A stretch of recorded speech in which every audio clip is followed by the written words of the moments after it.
कई असफलताओं के बाद राजा विक्रमादित्य ने एक बार फिर बेताल को योगी के पास ले जाने की कोशिश में अपनी पीठ कर लादा और चल पड़े। रास्ता काटने के लिए बेताल ने फिर से राजा को एक नई कहानी सुनानी शुरू की।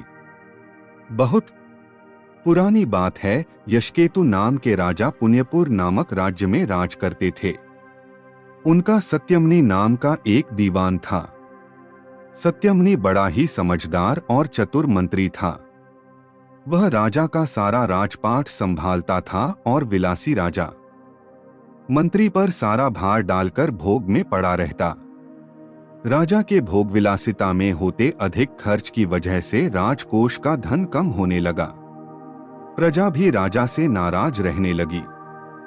जब मंत्री को इस बारे में पता चला कि सब राजा की निंदा कर रहे हैं तो उसे बहुत दुख हुआ। फिर जब उसने देखा कि राजा के साथ उसकी भी निंदा हो रही है तो उसे बहुत बुरा लगा।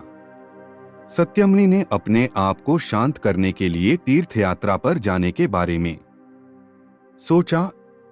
इस बारे में उसने राजा से बात की और आज्ञा लेकर वह तीर्थ यात्रा पर निकल गया। सत्यमनी चलते चलते एक समुद्री तट पर पहुंच गया। पूरा दिन बीत गया और रात हो चुकी थी। उसने सोचा कि आज रात यहीं रुककर आराम कर लेता हूं। यह सोचकर वह एक पेड़ के नीचे सो गया। आधी रात को जब उसकी आंख खुली तो उसने देखा कि समुद्र से एक जगमगाता वृक्ष निकल रहा है।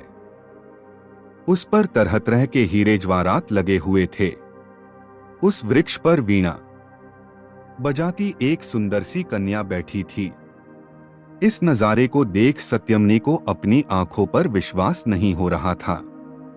देखते ही देखते अचानक वह पेड़ और उस पर बैठी कन्या गायब हो गई।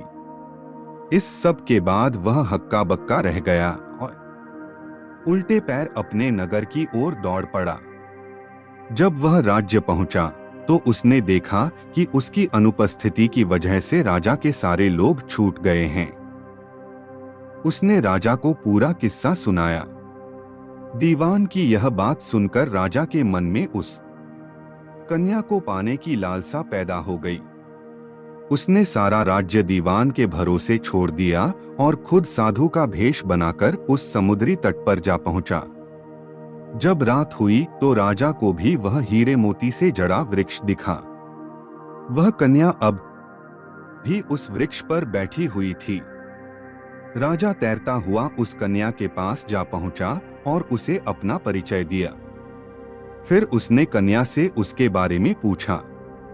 कन्या ने कहा, मेरा नाम मृगांकवती है और मैं राजा गंधर्व विद्याधर की पुत्री हूँ। फिर राजा ने उसके सामने विवाह का प्रस्ताव रखा और कन्या ने कहा, आप जैसे महान राजा की रानी बनकर मेरा जीवन सफल हो जाएगा राजन, लेकिन मेरी एक शर्त है। मैं हर कृष्ण पक्ष और शुक्ल पक्ष की चतुर्दशी और अष्टमी को एक राक्षस के पास जाती हूँ जो मुझे निगल लेता है। आपको उस राक्षस को खत्म करना होगा। राजा यशकेतु ने तुरंत यह शर्त मान ली। इसके बाद शुक्ल पक्ष की चतुर्दशी आई तो मृगांकवती रात को डोट बाहर निकली। उसके साथ राजा भी गया और छिपकर उस राक्षस का इंतजार करने लगा। कुछ देर बाद राक्षस वहां आया और कन्या को निगल गया। यह देखकर राजा ने राक्षस पर हमला किया और अपनी तलवार से उसका पेट चीरकर मृगांकवती को जीवित बाहर निकाल लिया। इसके बाद राजा ने उससे पूछा कि यह सब क्या है। इस पर मृगांकवती ने उत्तर दिया कि मैं हर अष्टमी और चतुर्दशी के दिन यहाँ शिव पूजा करने आती हूँ और जब तक मैं घर नहीं लौटती मेरे पिता मेरे बिना कभी भोजन करते। एक बार मुझे घर पहुंचने में देर हो गई और पिताजी को अधिक देर तक भूखा रहना पड़ा। जब मैं घर लौटी तो वह बहुत गुस्सा थे और उन्होंने मुझे श्राप दे दिया कि जब भी मैं चतुर्दशी के दिन पूजा करने जाएंगी तो एक राक्षस मुझे निगल लेगा। फिर मैं उसका पेट चीरकर बाहर निकल आया करूंगी। जब मैंने उनसे श्राप से मुक्त करने की विनती की तो उन्होंने कहा कि जब पुण्यपुर के राजा मुझसे विवाह करने के लिए उस राक्षस का वध करेंगे तो मैं श्राप मुक्त हो जाऊंगी। कन्या के श्राप मुक्त होने के बाद राजा उसे अपने साथ अपने राज्य ले आए और धूमधाम से उसके साथ शादी की। इसके बाद राजा ने दीवान को सारी कहानी सुनाई और यह सब सुनकर दीवान की मृत्यु हो गई। इतना कहकर बेताल ने राजा विक्रम से पूछा, हे राजन, अब तुम यह बताओ कि यह सब सुनकर दीवान की मृत्यु क्यों हुई थी? विक्रम ने कहा, दीवान की मृत्यु इसलिए हुई क्योंकि उसने सोचा कि राजा फिर स्त्री के लोभ में पड़ गया और उसके भोगविलास के कारण राज्य की दशा फिर से खराब हो जाएगी। उस कन्या के बारे में राजा को न बताना ही बेहतर था। राजा विक्रम ने जैसे ही उत्तर दिया, बेताल फिर से पेड़ की ओर उड़ चला और जाकर उस पर उल्टा लटक गया। वहीं राजा विक्रमादित्य एक बार फिर बेताल को पकड़ने उसके पीछे दौड़ पड़े।